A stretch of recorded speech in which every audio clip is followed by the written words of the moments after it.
স্বাগতম জনাইছোঁ মোৰ চেনেললৈ। মই তাৰিকুল ইছলাম আৰু আপোনালোকে চাই আছে তাৰিক টক।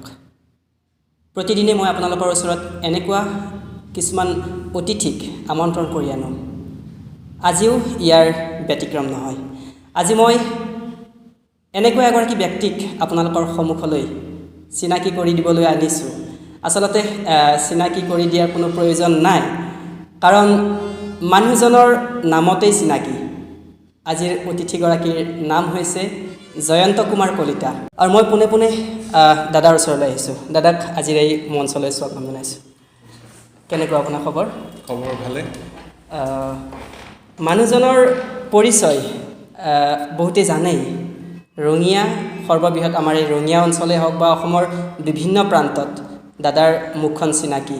আচলতে দাদাই কি কৰে বুলি ক'লে কোৱাটো তেনেই বাহুল্য হ'ব, কাৰণ দাদাৰ এটা নিজা ব্যক্তিত্ব আছে। মই মানুহগৰাকীৰ ওচৰত ইমান পৰিচয় দি নাথাকোঁ। দাদাগৰাকীয়ে কি কৰে আজি তেওঁৰ মুখৰ পৰাই শুনিম, বা তেওঁৰ কৰ্ম, তেওঁ কি কৰি আছে ইমান দিনে। সমাজৰ যিসকল অৱহেলিত লোক আছে, আমি যাক সঘনাই অৱহেলা কৰোঁ, সেইসকল মানুহৰ ঘৰত গৈ, সেইসকল মানুহৰ ওচৰত গৈ থিয় দিয়ে। আৰু আজি তেনেকৈ এগৰাকী ব্যক্তিৰ ওচৰত মই আহিছোঁ। নহওক দাদা, আপুনি বিভিন্ন ক্ষেত্ৰত মাত মাতি আহিছে। বিশেষকৈ আমাৰ যুৱচাম আছে, যুৱচামৰ বিভিন্ন ক্ষেত্ৰত ড্ৰাগছৰে হওক বা বিভিন্ন নিচাসক্তৰ পৰা আপুনি দূৰ কৰাৰ কাৰণে বিভিন্ন ধৰণৰ ভিডিঅ' প্ৰস্তুত কৰিছে, আৰু তেনেকৈ মাত মাতি আহিছে আজিৰ তাৰিখত। এই ক্ষেত্ৰত আপুনি আজি কি ক'ব?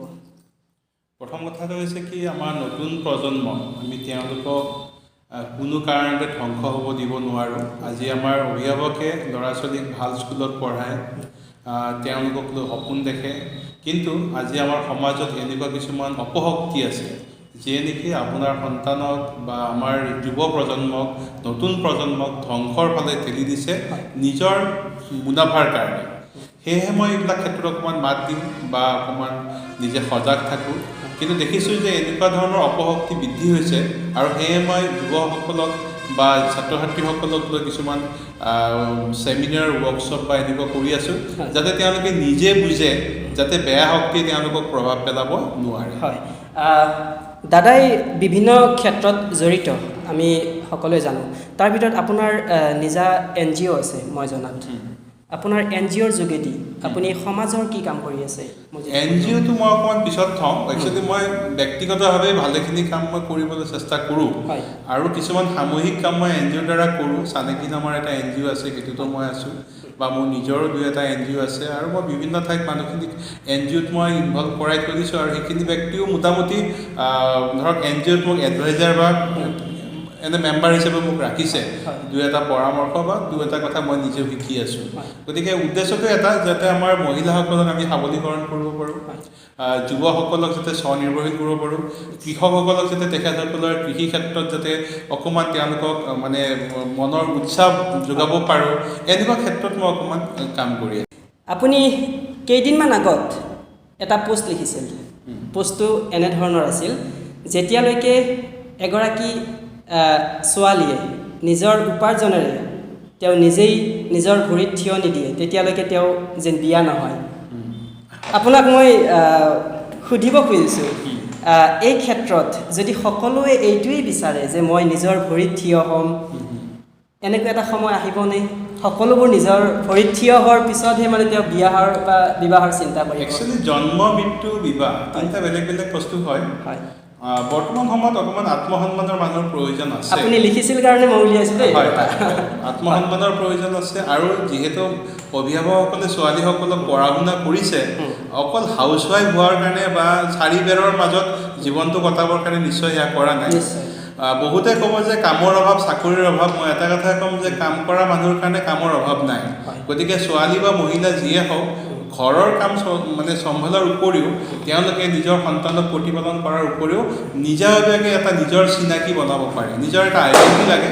আৰু যেতিয়ালৈকে এটা আইডেণ্টিটি নাথাকে তো তেখেতসকলে ঘৰৰ মানুহে যে অকল ভাত ৰন্ধা ঘৰ চাফা কৰা ঝাৰু দিয়া এইখিনিতে ব্যৱহাৰ কৰি থাকিব আৰু তেওঁলোকে যদি কেতিয়াবা মাকৰ ঘৰত ফুৰিবও যায় তো এইটো মৰম নহয় যে সোনকালে ঘৰৰ পৰা আহিবা বা কালি আহিবা, এইটো মৰম নহয়, আচলতে তেওঁলোকৰ কামখিনি কোনে কৰিব, সেইকাৰণে মহিলাগৰাকীক বিচাৰে। গতিকে এইখিনিয়ে আৰু ক'ম যে সকলোৱে স্বনিৰ্ভৰশীল হ'ব লাগে। মই সেইকাৰণে কৈছোঁ, সেইবাবেই তেওঁ জয়ন্ত কুমাৰ কলিতা, কাৰণ আমাৰ সাধাৰণ মানুহৰ তুলনাত তেওঁৰ চিন্তাধাৰা অকণমান বেলেগ, অকণমান পৃথকভাৱে চিন্তা কৰে, যাৰ বাবে তেওঁ তেনেকুৱাকৈ লিখিছে। আৰু সঁচা কথা, আমাৰ বিভিন্ন ক্ষেত্ৰত দেখা যায় আজি আমাৰ সমাজত, বিশেষকৈ যৌতুকৰ কাৰণে হওক বা বিভিন্ন ক্ষেত্ৰত নিজৰ বোৱাৰীজনীক বহুত অত্যাচাৰ কৰে।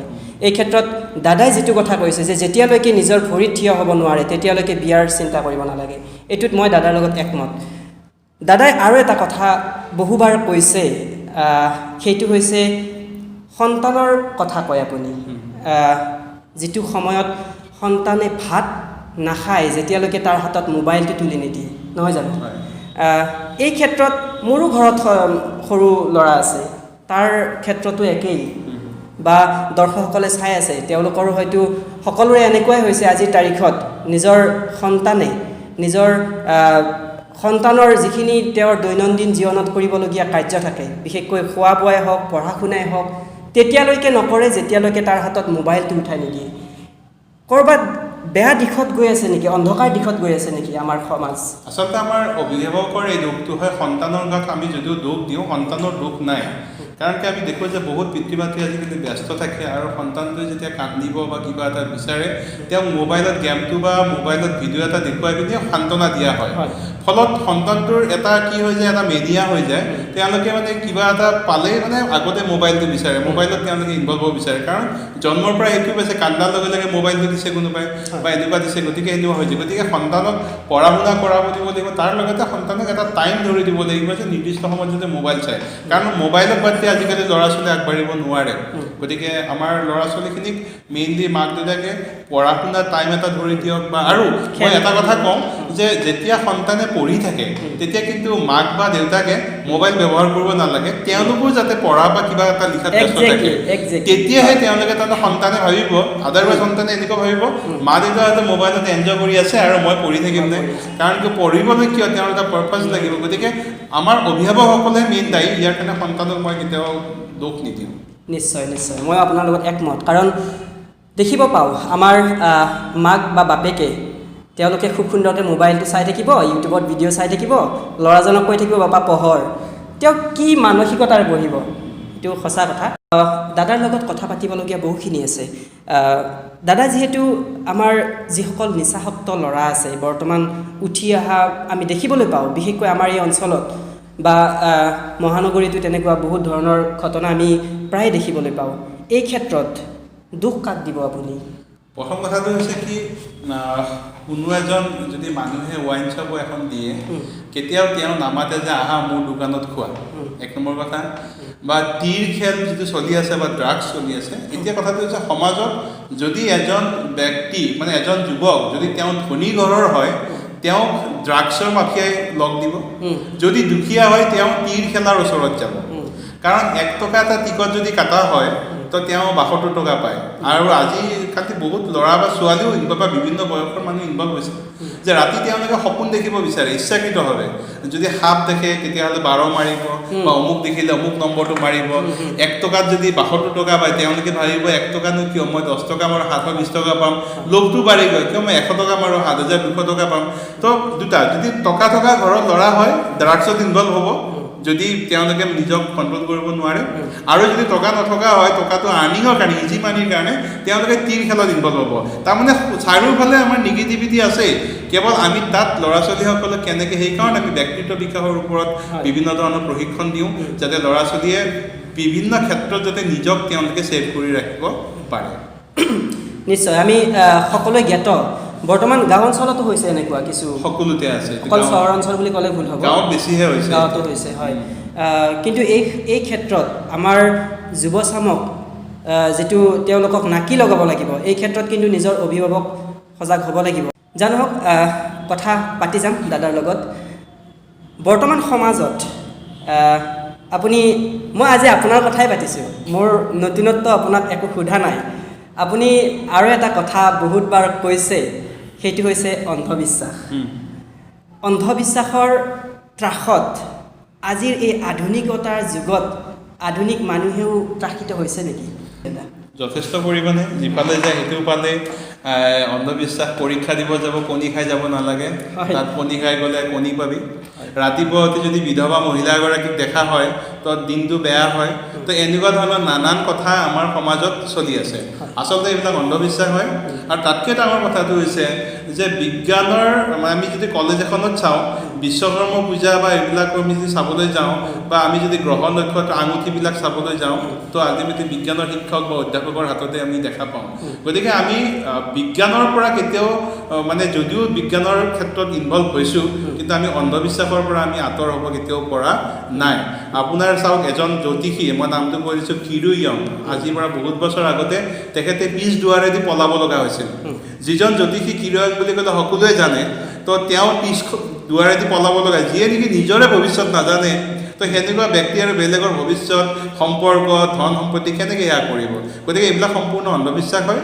আৰু ফেঁচা আপুনি যদি চাব, নিউ বুলি মাতিলে আমাৰ মানুহে ভয় কৰে, কাৰোবাক নিবই নেকি বা গৰু ছাগলী মৰিব নেকি। ফেঁচা কিন্তু আমেৰিকাতো আছে, তাতো নিউ বুলিয়ে মাতে।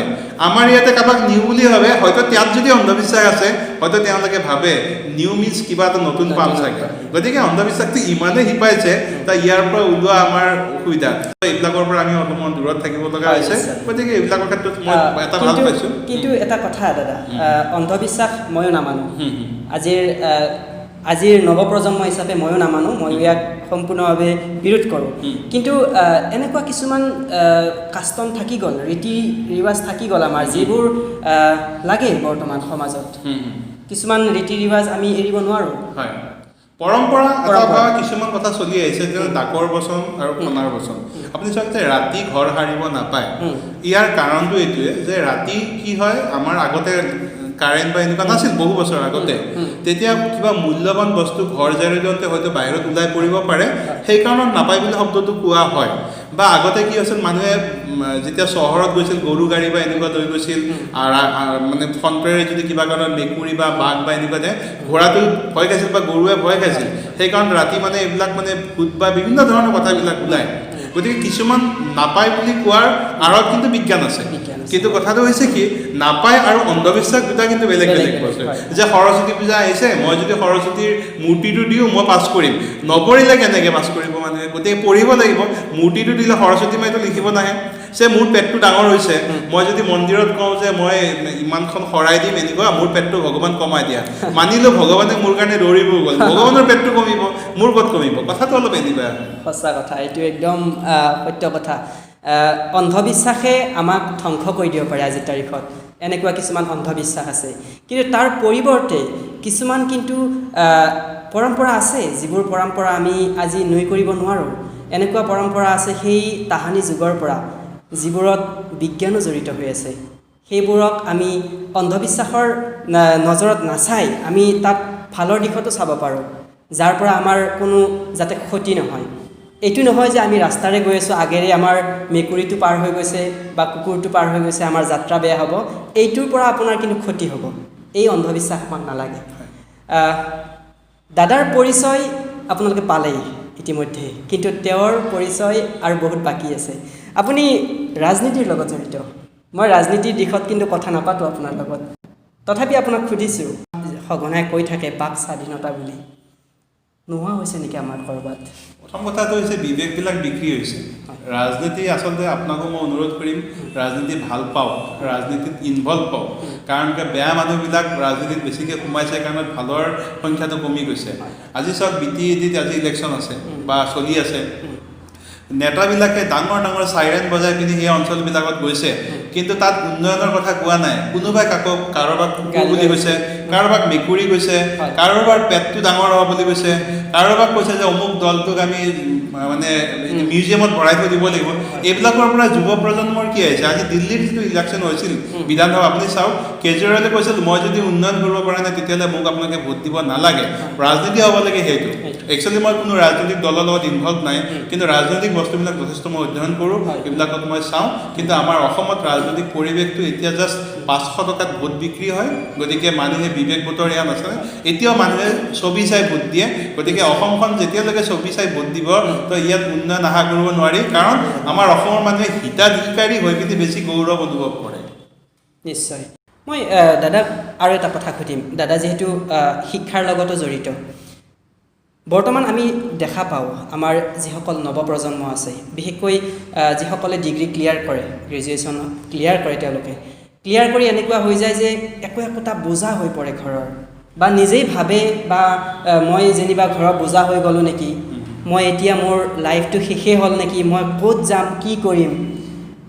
আপোনাক যদি মই সোধোঁ কি কৰা উত্তম, বা আজিৰ নৱপ্ৰজন্মৰ কোনটো দিশত গ'লে আপুনি বেছি ভাল পাব? প্ৰথম কথাটো হৈছে আমাৰ অসমৰ ওচৰতে ৱেষ্ট বেংগল আছে, আপুনি তাৰ যুৱকবিলাকক চাই তেওঁলোকে বা আমাৰ অসমৰে যিখিনি মাৰোৱাৰী সম্প্ৰদায় বা বেংগলী সম্প্ৰদায়ৰ মানুহ আছে, তেওঁলোকে পঢ়া সময়ৰ পৰা মানে স্কুল লাইফৰ পৰাই আল্টিমেটলি তেওঁলোকে কিবা এটা কামৰ লগত জড়িত ইনডাইৰেক্টলি, বা দেউতাকৰ ব্যৱসায়তে অকণমান লাগি দিছে, বা কৃষি কাৰ্যত লাগি দিছে, বা বিভিন্ন ক্ষেত্ৰত তেওঁলোকে লাগি দিয়ে। কিন্তু আমাৰ ল'ৰা ছোৱালীখিনি এনেকুৱা আগে ডিগ্ৰীটো কৰি ল'ম, তাৰপিছতে কিবা এটা কৰিম, আৰু অভিভাৱকো তেওঁলোকক মানে উৎসাহিত নকৰে, নাই পঢ়, এইবিলাক কাম কৰিব নালাগে, মানে নিজৰ কামটোত সেয়া নহয়। গতিকে knowledge is not a power, applied knowledge is a power বুলি গান্ধীজীয়ে এটা কথা কৈছিল। গতিকে আমি আমাৰ জ্ঞানটো উপাৰ্জন কৰোঁ অকল চাকৰিৰ কাৰণে, গতিকে চাকৰি নাপায়। কিন্তু মই এটা কথা কৈছোঁ যে কাম কৰা মানুহৰ কাৰণে কিন্তু কামৰ অভাৱ নাই। গতিকে আমাৰ ল'ৰা ছোৱালী অকল চৰকাৰী চাকৰিৰ প্ৰতি আশা কৰি আছে। আজি ল'ৰা ছোৱালী NGO কৰিব পাৰে, বিভিন্ন ধৰণৰ আজিকালি স্কিল ডেভেলপমেণ্টৰ প্ৰগ্ৰাম আছে, নিজা নিজে একোটা ট্ৰেকত থাকি তেওঁলোকে উপাৰ্জন কৰিব পাৰে, স্বনিৰ্ভৰশীল হ'ব পাৰে। কিন্তু সকলোকে ইজি মানি লাগে আৰু বহুতক চৰকাৰী জব লাগে। গতিকে এতিয়া আমাৰ 26 লাখ গ্ৰেজুৱেট আছে অসমত, 52 লাখ টোটেল নিবনুৱা যুৱক যুৱতী আছে। যদি চাবলৈ যায় আমাৰ চৰকাৰে কিমান পোষ্ট ইয়া কৰিব পাৰিছে, গতিকে নিবনুৱাৰ সংখ্যা বাঢ়ি গৈছে। প্ৰত্যেক বছৰে মোটামুটি 10-15 হাজাৰ ল'ৰা ছোৱালী ওলাই আছে টেকনিকেল ছাইডত। যিটো ওলাই তাত আকৌ দুৰ্নীতিটো আছে, আমাৰ দুৰ্নীতিটো আছে বাৰু, দুৰ্নীতি আমিয়ে কৰিব দিছোঁ। আচলতে নেতা বেয়া নহয়, বেয়া আমি। চাওক, যেতিয়া ইলেকশ্যনৰ মই কেম্পেইনিং কৰিব গৈছিলোঁ, বিভিন্ন অনুষ্ঠানত বিভিন্ন বয়সৰ মানুহে লগ ধৰি কেৱল এটাই উদ্দেশ্য তেওঁলোকৰ, মই কি কাম কৰিম মোক নুসুধে, আমাক খৰচটো দি থৈ যোৱা। যুৱ চামৰ কথাটো মই নকওঁৱে, কাৰণ বাইকত তেল ভৰাব লাগিব। তেওঁলোকে বিভিন্ন ধৰণৰ ধৰ্ম আলোচনা মানে তেনেকুৱা ব্যক্তিও আমাক যোগাযোগ কৰিছে। তাৰোপৰি দল সংগঠন কিছু আছেই যিসকলে নেকি এটাই বিচাৰে নেতা আহে যে আমি জাষ্ট ওলাব লাগে কিবা এটা খৰচ, আৰু তেওঁলোকে চবেই এটা এটা সংগঠন খুলিব আৰু এটা কয় মোৰ দাদা ইমান মানুহ আছে, গতিকে মই ইমান ভোট পাবই আপুনি। চ' এইটো হৈছে ৰাজনীতি। গতিকে নেতাক দোষ দি লাভ নাই, নেতাই আল্টিমেটলি যিমান ইচ্ছা কৰে পইচা উপাৰ্জন কৰিব লাগে, কাৰণ খৰচটো ওলাব লাগিব ন। সঁচা কথা। আমি নেতাক দোষ দিলে নহয়, কেতিয়াবা আমি নিজকো দোষ দিব লাগিব, কাৰণ নেতাক লোভিয়া কিন্তু আমিবোৰেই কৰিছোঁ। বহুখিনি কথা পাতিলোঁ দাদাৰ লগত, কথা পাতিলে শেষ নহয়। আৰু মই এনেকুৱা এগৰাকী ব্যক্তিৰ লগত কথা পাতিছোঁ, সকলো দিশত তেওঁৰ জ্ঞান আছে। সকলো দিশত যদি মই তেওঁক সোধোঁ কথা ওলাই থাকিব, সময় গৈ থাকিব। শেষত কিবা ক'ব আপুনি? বিশেষ একো নকওঁ। সন্তানক যদি ভাল কৰিব বিচাৰিছে, বিশেষকৈ আপোনালোকৰ অভিভাৱকসকলক মই অনুৰোধ কৰিম, সন্তানক যদি ভাল কৰিব বিচাৰিছে সন্তানক সময় দিয়ক। সন্তানক অকল পঢ়া শুনাত নাৰাখিব, খেল ধূলাৰ জড়িত কৰক, তেওঁলোকক বিভিন্ন ফিজিকেল এক্টিভিটি দিয়ক। আৰু সন্তানৰ আগত আপোনাৰ ঘৰুৱা পৰিৱেশত কেতিয়া বাহিৰৰ ঋণাত্মক কথাবিলাক আলোচনা নকৰিব। চাব আপোনাৰ ঘৰখন এনেও ভাল হ'ব। তাৰোপৰি নিউজ চেনেলবিলাক যিমান পাৰে কমেই চাব, কাৰণ কিয় প্ৰত্যেকটো নিউজ চেনেল কোনোবা এটা ৰাজনৈতিক দলৰ। গতিকে আপোনাৰ পৰিৱেশটো আপুনি ভালকৈ ৰাখক, সন্তানৰ ভৱিষ্যত অভিভাৱকৰ হাতত। ধন্যবাদ। নিশ্চয় নিশ্চয়। গতিকে আপোনালোক কথাখিনি শুনিলেই দাদাৰ। বহুত বেছি পলম নকৰোঁ, আজিৰ অনুষ্ঠানটি ইয়াতে সমাপ্ত কৰিম। যদিহে আপোনালোকে অনুষ্ঠানটি চাই ভাল পাইছে তেতিয়াহ'লে নিশ্চয় এটি লাইক কৰিব। লগতে যদি দাদাক কিবা সুধিব থাকে আপোনালোকৰ, কমেণ্ট বক্সত গৈ আপোনালোকে সুধিব পাৰে, দাদাই নিশ্চয় চেষ্টা কৰিব আপোনালোকৰ উত্তৰ দিবলৈ। আজিলৈ এৰিছোঁ, পুনৰ লগ পাম নতুন অতিথিৰে। ধন্যবাদ।